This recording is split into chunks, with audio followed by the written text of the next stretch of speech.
بسم الله الرحمن الرحيم، والصلاة والسلام على أشرف المرسلين سيدنا محمد، طب القلوب ودوائها وعافية الأبدان وشفائها ونور الأبصار وضيائها، صلى الله عليه وعلى آله وصحبه وسلم. ثم أما بعد، نبدأ حلقة جديدة من حلقات وجهة نظر على قناة وائل سيف النصر. أهلا بحضراتكم. هنتكلم النهاردة على نادي أسوان الرياضي. نادي أسوان الرياضي طبعا إحنا بالنسبة لنا هو النادي الرئيسي اللي بنشجعه، طبعا بعد النادي الأهلي، لأن الانتماء الأول والأساسي النادي الأهلي.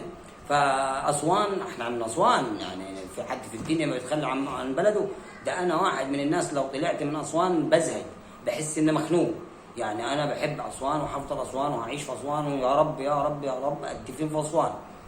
لما أموت يدفنوني في أسوان، في بلدي في الجزائر، في بلدي. فمعلش يعني أنا بحب الانتماء ده.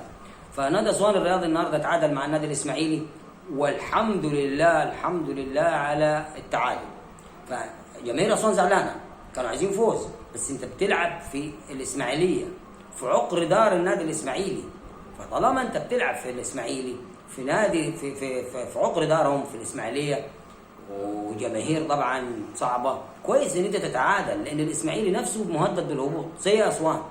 وللاسف الشديد اسوان ما كناش عايزينه يوصل للمرحله دي، لان معاه مدرب محترم محترم محترم، الكابتن ايمن الرمادي، بنديله تحيه من اهالي اسوان كلها تامه. كل اسوان بتحيي ايمن الرمادي على المستوى اللي فيه الفريق. بس المشكله في ايه؟ في النتائج غير مطمئنه، ولذلك احنا عايزين البقاء في الدوري. وفاضل ماتشين، اسوان اتعادل مع الاسماعيلي وهيلاعب طلائع الجيش، وبعد طلائع الجيش هيلاعب الداخليه. فهو ماتشين بالنسبه لاسوان ضرب نار، حرب جيش وداخليه. يعني انت قدامك جيش وداخليه جيش وداخليه طبعا ظاهر يعني، بس طلائع الجيش والداخليه فريقين برضه مهددين بالهبوط زيهم زيك.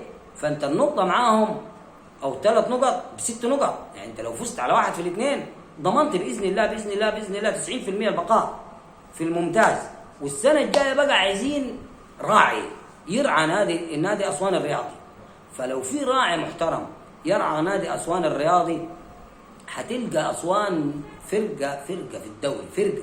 يعني اسوان في بدايه الموسم كانت كويسه جدا، كانت ماشيه بخطوات ثابته، كان بيفوزوا، كان بيتعادلوا، كانوا بيتهزموا كل ماتش وماتش، لكن في الدور الثاني هزايم كثيره. فللاسف الشديد يعني نتمنى بقاء نادي اسوان الرياضي في الدوري الممتاز، لانه فريقنا وفريق بلدنا وبنحب بلدنا، وطبعا بنحب مصر كلها، وجمهوريه مصر العربيه دي الحمد لله نعمه. يعني طبعا اكبر نعمه في مصر الاهلي، تشجيع الاهلي. وعشان كده عايزين نتكلم على صفقات النادي الاهلي. يقال والله اعلم ان امام عاشور على رادار النادي الاهلي، يا ريت. وموضوع امام عاشور ده موضوع شائك، يعني جماهير النادي الاهلي ما بتحبش امام عاشور، يعني منقسمين على بعض. في ناس عايزاه، وفي ناس تقول لك لا ده شتم صالح سليم وشتم في رموز النادي الاهلي فمش عايزينه. لا، انا من وجهه نظري، يعني انا واحد من الناس كنت معترض على رجوع كهرباء الى النادي الاهلي، بس اتضح ان كهرباء من بعد موضوع كهرباء لما لعب، ولما جاء مارسيل كولر بعد اعاره وايقاف كهرباء شفته يعني بقى حاجه، ما فيش خروج على النص، دخل في سيستم النادي الاهلي مع انه اصلا من اشبال النادي الاهلي. لكن اول ما جاء كان كلها اعتراضات وخناقات مع موسيماني.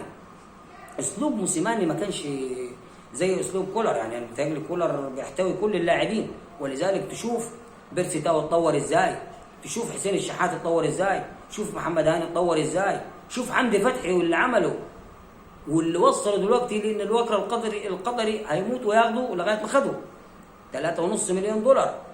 هو ده الاسلوب يعني مارسيل كولر اسلوبه غير اسلوب موسيماني.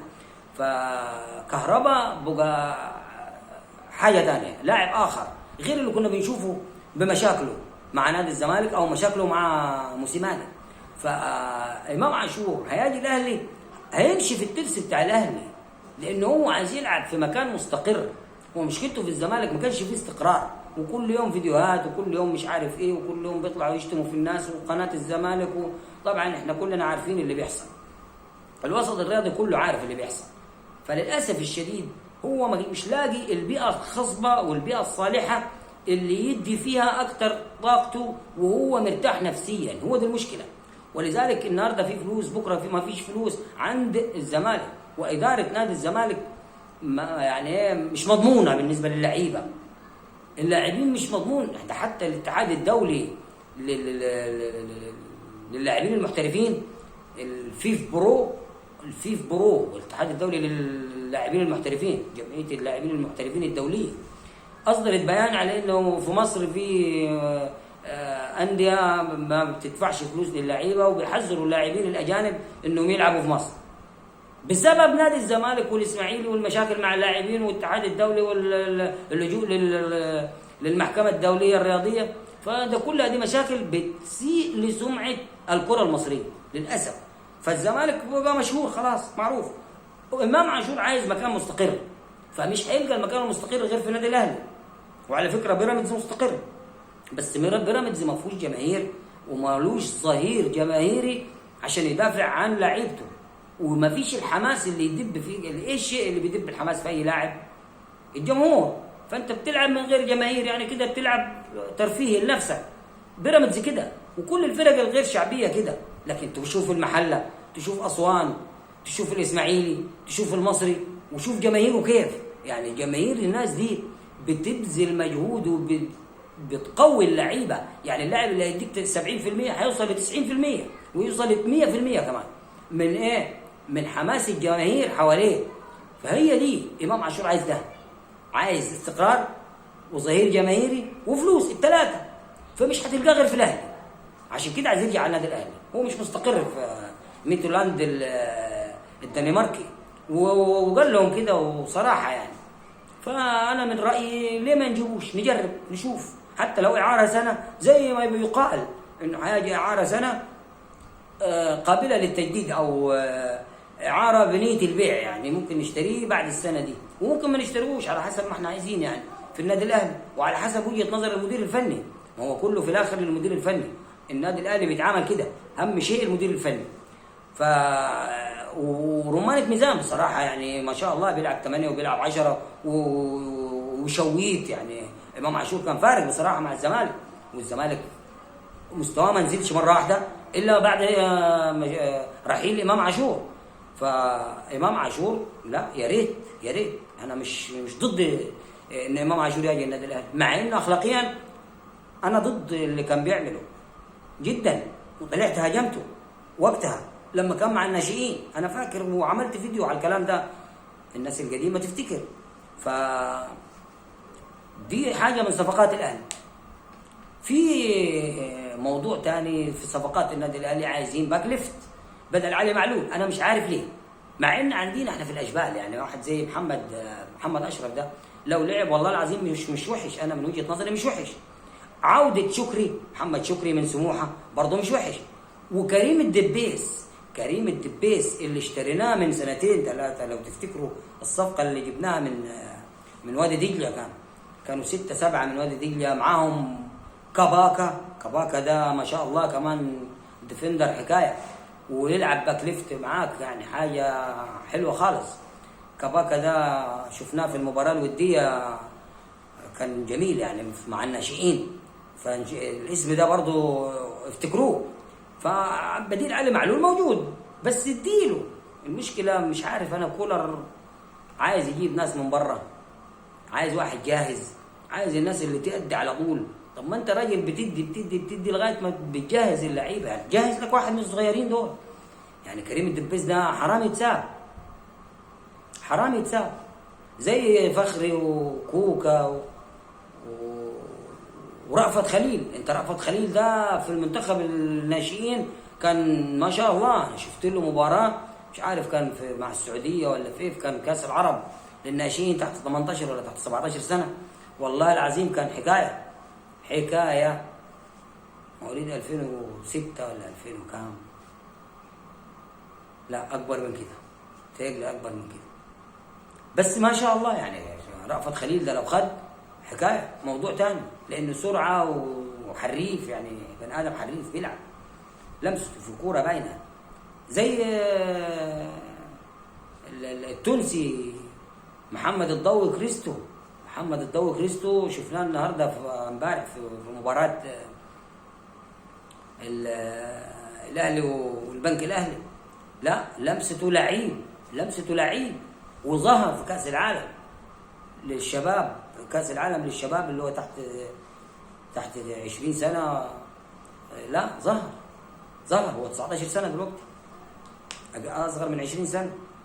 ففي ناشئين في الاهلي، اديهم المباريات اللي جايه، يعني فاضل لك 8 مباريات لسه ولا 9 مباريات؟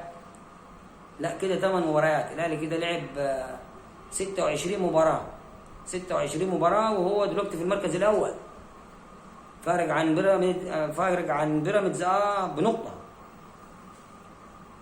58 كده ولا 68 68 نقطه دلوقتي.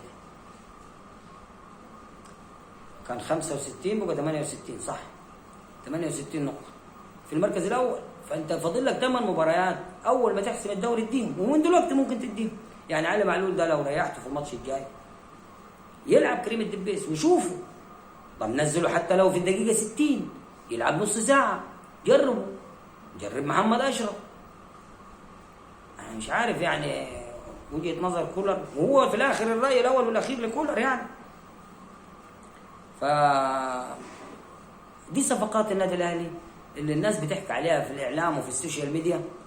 وطبعا محمد رضا بوبو بصراحه لو جاء يفرق في نص الملعب بدل حمدي فتحي، مع ان فخري بيأديها يعني برضه.